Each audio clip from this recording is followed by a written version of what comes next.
আজকে 2 নভেম্বর 2025 শুক্র সঞ্চার করেছে তার স্বগৃহে তুলা রাশিতে। এই সঞ্চারের কারণে একটা বিশেষ রাজযোগ সংগঠিত হচ্ছে, যাকে বলা হয় পঞ্চমহাপুরুষ যোগ।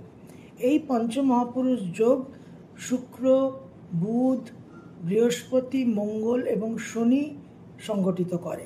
যখন তারা তাদের স্বগৃহে বা উচ্চ স্থানে থাকে, তখন সেটা যে সমস্ত লগ্ন থেকে কেন্দ্রস্থান হয়, সেই লগ্নের জন্য রাজযোগ সৃষ্টি হয়।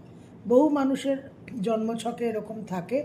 এখন এই সময় যারা জন্মাবে, তারা যদি মেষ, কর্কট, তুলা বা মকর রাশিতে তাদের যদি লগ্ন হয়, তখন তারা এই যোগ নিয়ে, এই পঞ্চমহাপুরুষ যোগ নিয়ে জন্মাবে। তাদের এই যোগকে বলা হয় মালব্য যোগ। এই যোগ বৃহস্পতি যখন এই যোগে থাকেন, তখন সেটা হংসযোগ। শনির যোগ হচ্ছে শশযোগ। বুধের যোগের নাম হচ্ছে ভদ্রযোগ। আর মঙ্গল যখন এই যোগ সৃষ্টি করে, তখন সেই যোগকে বলা হয় রুচক যোগ।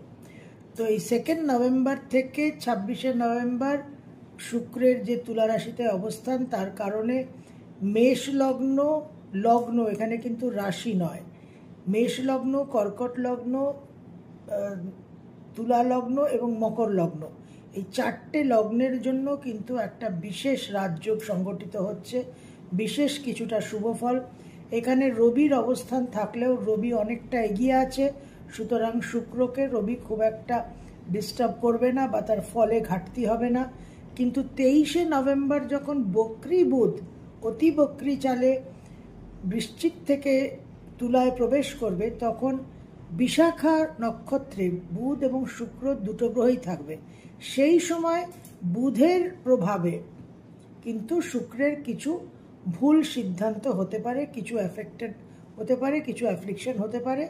23 নভেম্বর থেকে 26 নভেম্বর দিন তিনেক এই শুক্রের যে প্রভাব, সেটা আমাদের একটু বিপথে চালনা করতে পারে, সেই দিকে একটু সাবধান থাকতে হবে। আর রাহুর যেহেতু দৃষ্টি থাকছে এই শুক্রের উপর, সুতরাং রাহুর দৃষ্টিতে কিছু ইলিউশন, কিছু ভ্রম সৃষ্টি হতে পারে। সেটাকে আমাদের একটু বুঝে, একটু বিচক্ষণতার সঙ্গে একটু আমাদের কিন্তু ফিল্টার করে নিতে হবে। তাছাড়া মেষ লগ্ন, তুলা লগ্ন, কর্কট লগ্ন, মকর লগ্নের জন্য বিশেষ কিছু শুভফল অবশ্যই আপনারা পাবেন, যদি না জন্মছকে বিশেষ কোনো বাধা বিপত্তি প্রতিবন্ধকতা থাকে।